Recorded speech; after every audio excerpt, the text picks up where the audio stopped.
Let's discuss this now with economist Mark Thornton, Senior Fellow at the Ludwig von Mises Institute. Mark, the Bitcoin markets, they've really taken a hit recently anyway, haven't they? What would this arrest do for the Bitcoin itself, its value and its future? Well, this is terrible for the Bitcoin market, at least temporarily. But this was a political event, not a legal or judicial event, this arrest. It was a political event meant to intimidate people in the Bitcoin space, and it was a perfectly foreseeable event as well.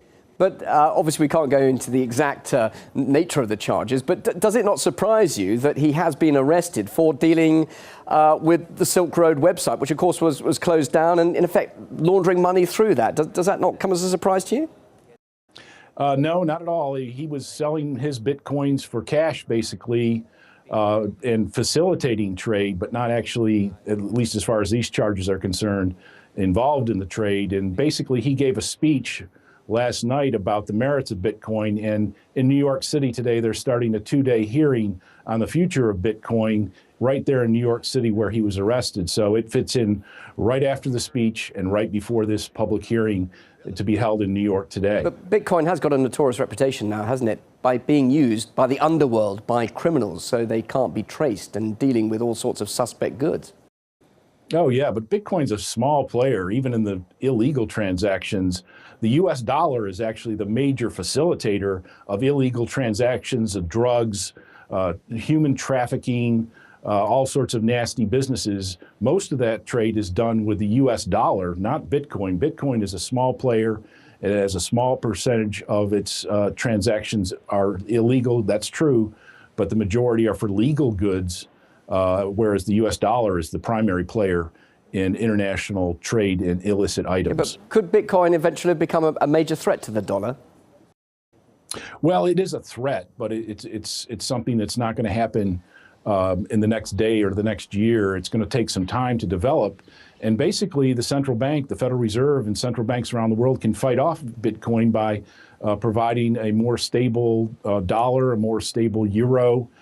They're in the business right now of making the world uncertain as to the future of money.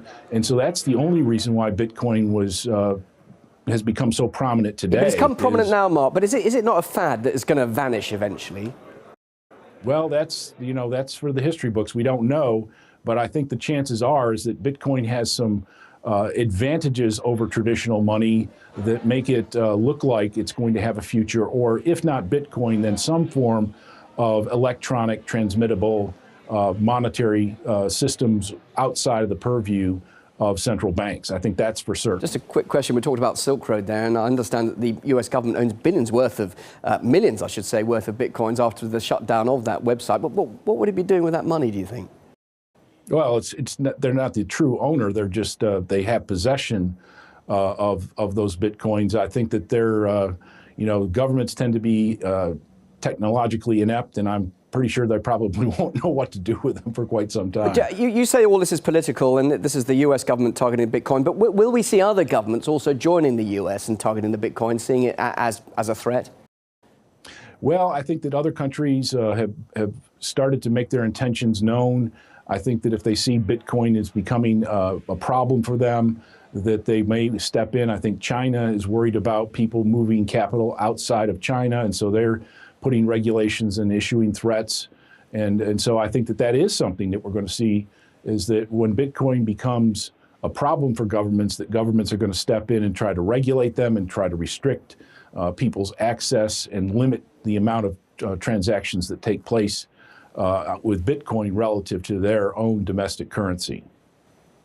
Mark, great to talk to you. Thank you very much indeed. Thanks for your thoughts on this. We'll be interested to see what the future for the Bitcoin holds. Thank you very much indeed. Mark Thornton, Senior Fellow at Ludwig von Mises Institute. Thanks.